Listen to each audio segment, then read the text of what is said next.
one of the things that I thought was really interesting is time dilation, because many people might experience this and they're kind of going, what's going on there? For example, you talk about I can't remember the guy's name, the guy who falls and grabs the rope. Who was that? Dean Potter.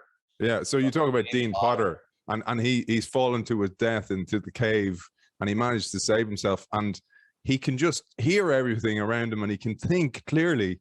And this is when this inhibitory aspect's going on. Yeah. So there are actually three different, this has also changed from, so when I wrote Rise of Superman, time, we know time is processed all over the prefrontal cortex. So in flow, right, why does time pass so strangely? Why does it speed up, or sometimes it slows down and you get a freeze frame effect? It's because as parts of the prefrontal cortex shut down, that hypofrontality I was talking about, we lose the ability to separate past from present from future. We're plunged into what researchers talk about as the deep now, or poetically the eternal present, right? The elongated moment.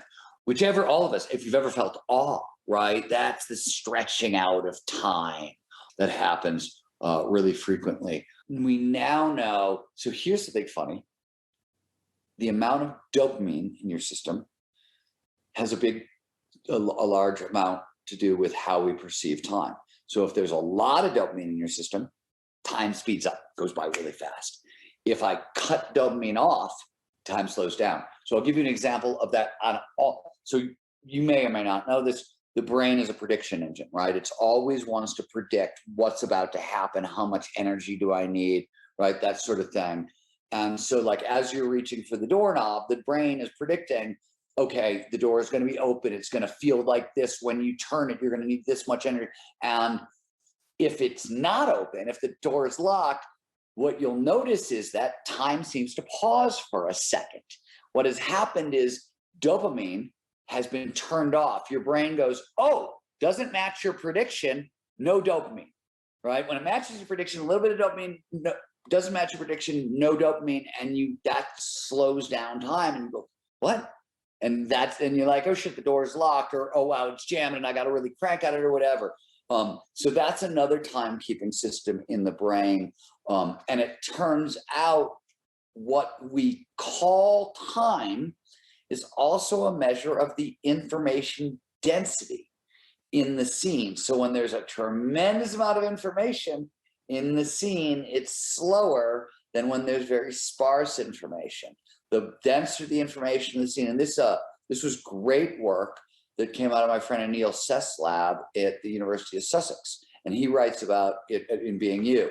No, he doesn't. Maybe he doesn't write about the dopamine work in Being You. Maybe he writes about some of the work. I don't know if he goes all the way into it, but his papers cover this stuff at length. I might be lying. I can't remember if it's in that book or not, but you should read that book anyways because it's fantastic. I'm catching up. There is actually a study done with Frogger, and I thought it was interesting because I thought I'd link it to what you just said there about the amount of information coming at you. And this is where it was really interesting that athletes performed a little bit better than non-athletes, and there was a reason behind this. So they built a life-size Frogger game, right? It's been so long, I can't remember where they built it. Illinois, University of Illinois. University of Illinois, thank you. They built a life-size Frogger. They wanted to know, are athletes going to be better than non-athletes? Are they going to be faster? And it turns out they were, but not for any of the reasons we thought, right? It wasn't that they were faster. They didn't move quicker. They didn't do any of those things. It was that they could recognize more patterns. It was pattern recognition, and pattern recognition is sort of fundamental to the brain, fundamental to performance, fundamental to flow. Or did I screw that study up? You're looking at me. No, I got it right? No, you got it. Yeah, absolutely. Okay. Well, okay. Great memory. I love that because, I often think about my job and I'm going, I can manage multiple information. I'm kind of going, where does that come from? But practice as well. Let me take it one step further because a lot of people don't sort of get this.